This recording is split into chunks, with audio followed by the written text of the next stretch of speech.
Friends, இன்றைக்கி ஆர்த்திஸ் கிச்சனில் பார்க்க போகிறதுங்க சுரக்காய் பஜ்ஜிங்க. சாப்பாட்டில் பிசைஞ்சு சாப்பிட்லாம், இட்லி தோசைக்கு வச்சுக்கலாங்க. இப்போ ஒரு 2 ஸ்பூன் ஆயில் ஊற்றிக்கலாங்க. அதில் கடுகு போட்டுக்கலாங்க, 1/4 ஸ்பூன் கடுகு போட்டுக்கலாங்க. சீரகம் 1/4 ஸ்பூன் போட்டுக்கலாங்க. இந்த சீரகம் தான் இந்த பஜ்ஜிக்கு டேஸ்ட்டு கொடுக்குறதுங்க. கடலப்பருப்பு கொஞ்சம் போட்டுக்கலாங்க, பாசிப்பருப்பு கொஞ்சம் போட்டுக்கலாங்க. நல்லா பொரியிட்டுங்க.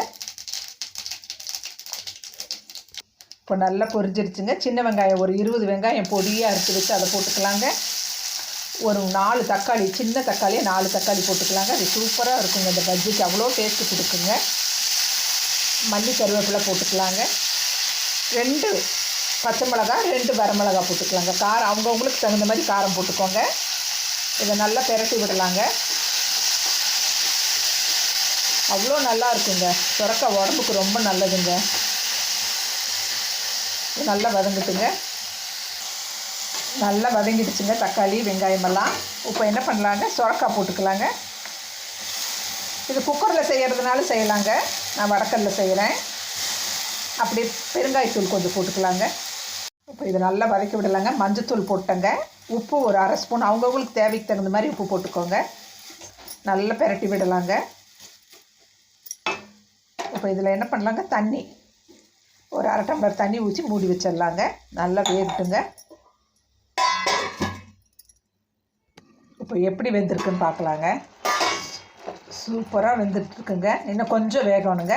இன்னும் கொஞ்சம் வெந்த உடனே நம்ம கடைய ஆரம்பிச்சிடலாங்க.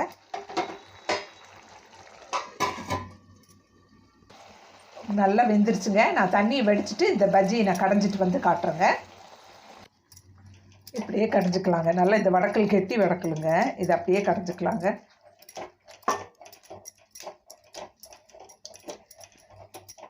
நான் ஃபுல்லாக கடைஞ்சிட்டு காட்டுறேங்க. சூப்பராக கடைஞ்சிட்டேங்க. கையில் களைய முடியலன்னா ஆற வச்சு மிக்சியில் கூட போட்டுக்கலாங்க. நான் கையிலேயே நல்லா கடைஞ்சிட்டேங்க. இப்போ நம்ம பிளேட்டிங் பண்ணி பார்க்கலாங்க. இப்போ டேஸ்ட்டு பண்ணலாங்க. சுரக்காய் வந்து உடம்புக்கு ரொம்ப நல்லது. இப்போ அதில் பஜ்ஜி செஞ்சுருக்கோம். இப்போ நான் டேஸ்ட் பார்க்குறேங்க. சூப்பராக இருக்குங்க. ஆனால் நாட்டு தக்காளி போட்டுக்கோங்க. நாட்டு தக்காளி போட்டால் தாங்க சூப்பராக இருக்கும். சின்ன வெங்காயங்க, சின்ன வெங்காயம் நல்லா பொடியாக எடுத்து நிறைய வெங்காயம் போட்டுக்கோங்க. சீரகம் போடுங்க, அந்த பெருங்காயம் கடைசியில் மறுபடியும் தாளித்து கொட்டுறதுனா கொட்டிக்கலாங்க. நான் முதவே தாளிச்சிட்டேன். இது சூடான சாப்பாட்டுக்கு, ராகி களிக்கு, சோள சாப்பாடு, கம்பு சாப்பாடு, இட்லி, தோசை, சப்பாத்தி எல்லாத்துக்குமே இது சூப்பராக இருக்குங்க. நான் சொன்ன அளவுகளோடு நீங்களும் பண்ணி பாருங்கள். என் சேனலை பிடிச்சிருந்தால் சப்ஸ்கிரைப் பண்ணுங்கள், லைக் பண்ணுங்கள், கமெண்ட் பண்ணுங்கள். இன்ஸ்டாகிராம் பேஜை ஃபாலோ பண்ண மறக்காதீங்க. Thank you friends.